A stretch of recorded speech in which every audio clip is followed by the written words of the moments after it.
Hello friends, welcome to our YouTube channel NIA number 1 institute for competitive exams. मैं ज्योत्सना परमार आज की current affairs quiz के साथ आप सभी के सामने उपस्थित हूँ। तो चलिए स्टार्ट करते हैं आज की क्विज़। आज का हमारा पहला क्वेश्चन है, हाल ही में राष्ट्रीय प्रवासी सूचना प्रणाली डैशबोर्ड किसने जारी किया? 4 ऑप्शन दे रखे हैं, IIT Delhi, NDMA, IIT Kanpur, सूचना एवं प्रौद्योगिकी मंत्रालय। तो जल्दी से अपना आंसर कमेंट करिए। राष्ट्रीय प्रवासी सूचना प्रणाली डैशबोर्ड किसने जारी किया? तो इसका राइट आंसर होगा ऑप्शन नंबर सेकेंड, NDMA। अब NDMA का फुल फॉर्म मैं आपको बता देती हूँ। NDMA है national disaster management authority. National disaster management authority. तो राष्ट्रीय आपदा प्रबंधन प्राधिकरण द्वारा एक ऑनलाइन डैशबोर्ड जारी किया गया है जो कि राष्ट्रीय प्रवासी सूचना प्रणाली है। इस डैशबोर्ड को तैयार करने का उद्देश्य प्रवासियों के आंदोलन के बारे में जानकारी हासिल करना तथा उनके आवागमन को सुगम बनाना है। ओके, नेक्स्ट क्वेश्चन देखते हैं। हाल ही में Wuhan diary dispatch from a quarantine city नामक एक पुस्तक लॉन्च हुई है। तो वो पुस्तक किसके द्वारा लिखी गई है? 4 ऑप्शन है, रिचर्ड हैली, फांग फांग, लिसेंट बेल और शिनपिंग। तो अपना आंसर जल्दी से कमेंट करिए। Wuhan diary dispatch from a quarantine city, ये पुस्तक किसके द्वारा लिखी गई है? तो इसका राइट आंसर है ऑप्शन नंबर सेकेंड, फांग फांग। चीनी साहित्यकार फांग फांग द्वारा पुस्तक Wuhan diary dispatch from a quarantine city लिखी गई है। यह पुस्तक ऑनलाइन डायरी एंट्रीज तथा जो सोशल मीडिया पोस्ट है उन सभी का संकलन है। नेक्स्ट क्वेश्चन देखते हैं। हाल ही में नाबार्ड ने किस राज्य के लिए 1500 करोड़ रुपए की मंजूरी दी है? नाबार्ड क्या है? तो राष्ट्रीय कृषि एवं ग्रामीण विकास बैंक। महाराष्ट्र, कर्नाटक, चेन्नई और पंजाब। तो अपना राइट आंसर दीजिए। तो इसका राइट आंसर है ऑप्शन नंबर 4, पंजाब। राष्ट्रीय कृषि एवं ग्रामीण विकास बैंक ने किसानों को कर्ज उपलब्धता सुनिश्चित कराने के लिए 1500 करोड़ रुपए की मंजूरी दी है। ओके, तो नाबार्ड का मुख्यालय कहाँ पर है? मुंबई में, तथा इसके MD है हर्ष कुमार। पंजाब के बारे में जान लेते हैं। पंजाब के CM है अमरिंदर सिंह तथा यहाँ के राज्यपाल है विजयेंद्र पाल सिंह बदनौर। नाबार्ड का फुल फॉर्म है national bank for agriculture and rural development. Next question पर चलते हैं। हाल ही में किस राज्य सरकार ने चरण पादुका पहल की शुरुआत की है? चरण पादुका पहल, उत्तर प्रदेश, छत्तीसगढ़, राजस्थान, मध्य प्रदेश। तो इसका राइट आंसर क्या होगा गाइस? जल्दी से आंसर करें। तो इसका राइट आंसर है ऑप्शन नंबर 4, मध्य प्रदेश। मध्य प्रदेश सरकार द्वारा प्रवासी मजदूरों के लिए चरण पादुका पहल की शुरुआत की गई। आप सभी को पता है, जैसे कोरोना महामारी के कारण जो भी प्रवासी मजदूर है वो वापस अपने घर को लौट रहे हैं। तो कुछ मजदूर ऐसे हैं जिनके पैर में चप्पल जूते तक नहीं है। तो उन ऐसे मजदूरों को चप्पल और जूतों प्रोवाइड करवाने के लिए MP सरकार ने यह शुरुआत की है। नेक्स्ट क्वेश्चन पर चलते हैं। हाल ही में रक्षा क्षेत्र में FDI को 49% से बढ़ाकर कितना कर दिया है?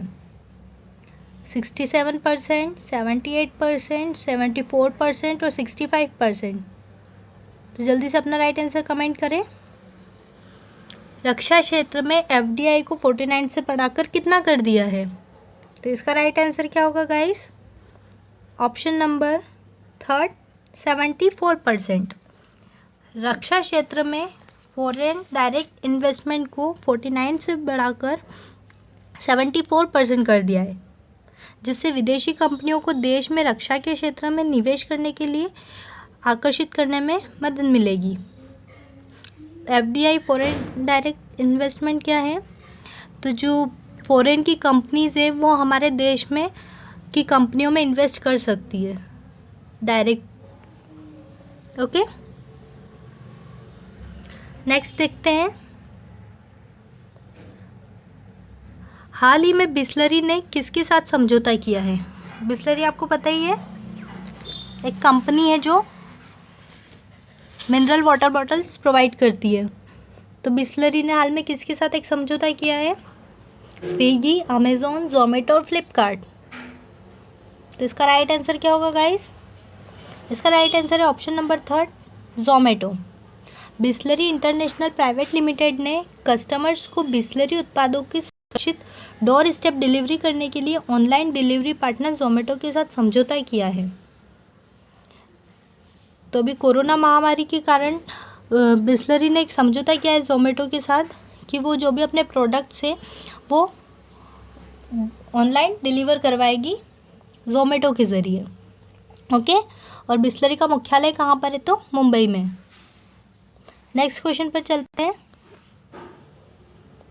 हाल ही में केंद्रीय प्रदूषण नियंत्रण बोर्ड के नए अध्यक्ष के रूप में किसे चुना गया है? केंद्रीय प्रदूषण बोर्ड नियंत्रक बोर्ड के नए अध्यक्ष के रूप में किसे चुना गया है? अविनाश सक्सेना, शिवदास मीना, आशीष माथुर और मनोज आहूजा। जल्दी से अपना राइट आंसर बताइए।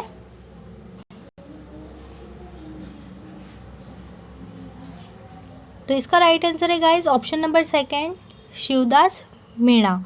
शिवदास मीणा को हाल ही में सीपीसीबी के नए अध्यक्ष के रूप में चुना गया है। CPCB, central pollution control board. Okay guys, next question पर चलते हैं।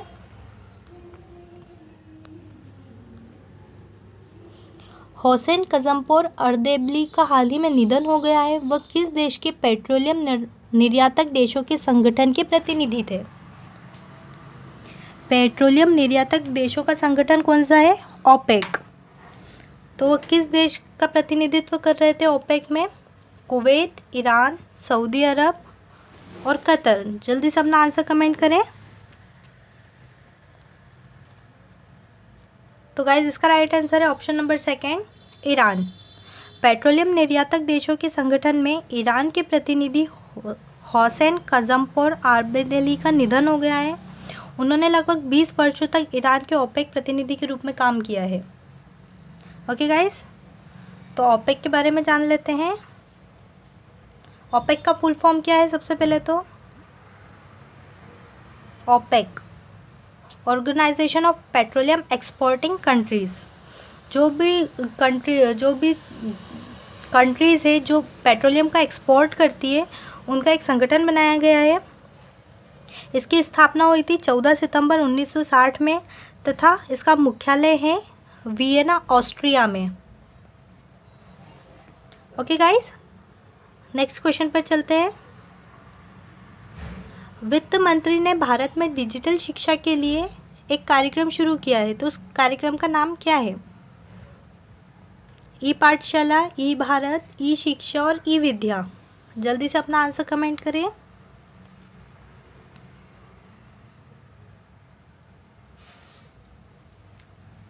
तो इसका राइट आंसर है ऑप्शन नंबर 4, ई विद्या। वित्त मंत्री निर्मला सीतारमण ने छात्रों और शिक्षकों के लिए ई लर्निंग प्लेटफॉर्म पीएम ई विद्या लॉन्च किया है। इसका उद्देश्य छात्रों को इस महामारी के दौरान भी शिक्षा उपलब्ध करवाना है। ओके गाइस, नेक्स्ट क्वेश्चन पर चलते हैं। ये आज का हमारा लास्ट क्वेश्चन है। हाल ही में अम्फान ने देश के कुछ राज्यों को प्रभावित किया है। तो ये अम्फान क्या है?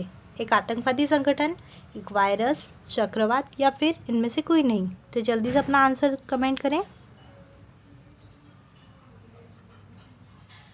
तो इसका राइट आंसर है ऑप्शन नंबर 3, चक्रवात। अम्फान क्या है? एक चक्रवात है जो कि बंगाल की खाड़ी में उठ रहा है और मौसम विभाग ने ये चेतावनी भी दी है कि यह कई राज्यों के लिए खतरा बन सकता है। तो ये अम्फान जो है, अब इस चक्रवात का नामकरण किसके द्वारा किया गया था? तो इस अम्फान चक्रवात का नामकरण किया गया है थाईलैंड द्वारा। ओके गाइस, आज के हमारे 10 क्वेश्चन यहीं पर कंप्लीट होते हैं। कल का हमारा क्वेश्चन था कि इस साल प्रवासी पक्षी दिवस की थीम क्या है? तो इस साल कि प्रवासी पक्षी दिवस की थीम है birds connect our words. Okay guys, आज का हम अपना क्वेश्चन देखते हैं। हाल ही में यूरोप में कोरोना वायरस से फ्री होने वाला पहला देश स्लोवेनिया बना है। तो आप बताइए कि स्लोवेनिया के प्रधानमंत्री कौन है। सभी अपना आंसर कमेंट बॉक्स में ज़रूर कमेंट करें। ओके गाइस, कल फिर मिलते हैं। Thank you.